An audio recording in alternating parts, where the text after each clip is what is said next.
We now know that the January 6th takeover of the Capitol was planned. It was planned by a group of people who, days before, decided among themselves to come to Washington. They circulated maps of tunnels. They knew what they were doing. They were apparently a group of 30 to 40 people who were involved. And they are the ones who led the storming, the takeover of the Capitol. But how did they do this planning? How did they communicate with each other? You might think that they did it on Parler, because after all, Parler was accused by Amazon and Google and Apple of being a forum, a platform that allowed all this violent commentary, all this organization of a coup and an insurrection and a terrorist act. But it turns out it wasn't done on Parler. Parler had the minimal role in this. The larger role was Google itself. And the biggest role was Facebook. So think about that. Google, which threw Parler off its platform, was more responsible than Parler for what happened in January 6th, and Facebook was the biggest culprit of the three. How do we know this? Well, we know this because of a close review, and this has been done by Forbes magazine, of the charging documents of 200 or so individuals in the Capitol Hill investigation.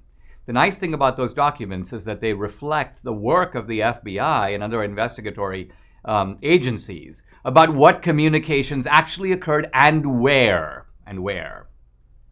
So let me start by talking about Facebook's kind of denial that it had much, if anything, to do with any of this. So here's Facebook's chief operating officer, Sheryl Sandberg, in an interview.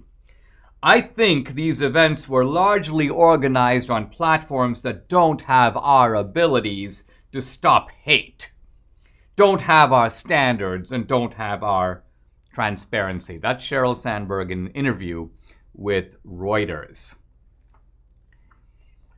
Comments the Washington Post. A growing body of evidence shows Facebook played a much larger role than Sandberg suggested. Here's the evidence that Forbes puts forward.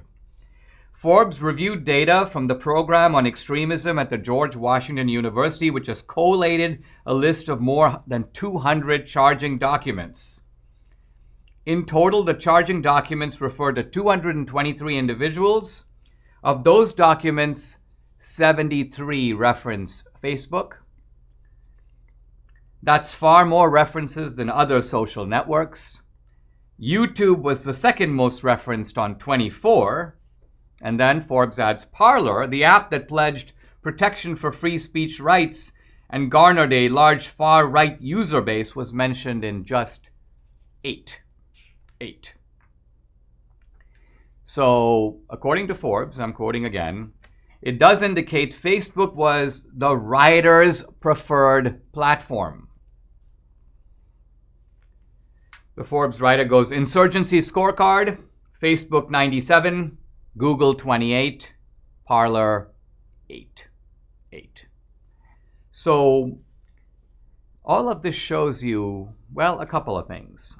First of all, the immense hypocrisy of these digital moguls who are blaming Parler for being the venue for the Capitol takeover when Parler had a negligible role. Parler is completely innocent here. And to the degree that a platform was used, it was Facebook. Now, the New Republic makes a point in connection with Sheryl Sandberg. They go, you know, these little nerdy men who run these digital tech companies are kind of smart. They know that they're creepy characters themselves. Zuckerberg knows. So he hires an attractive woman like Sheryl Sandberg with a professional career behind her, and he pushes her out front. I'm quoting now from the New Republic, which has an article called Sheryl Sandberg Resign. Because the article shows that being a cover-up artist for all the sins of Facebook is pretty much what Sheryl Sandberg does best. She goes out there, puts on a kind of innocent face, wide eyes. Oh, we weren't responsible. We are very professional in capturing hate.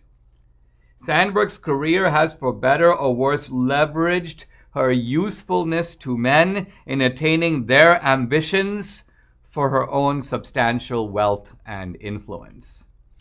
So what the New Republic is saying is that here is an ambitious woman who's essentially willing to sort of make herself a PR figure to downplay, diminish, and minimize the nefarious deeds of her employers who recognize Sandberg's usefulness in this purpose.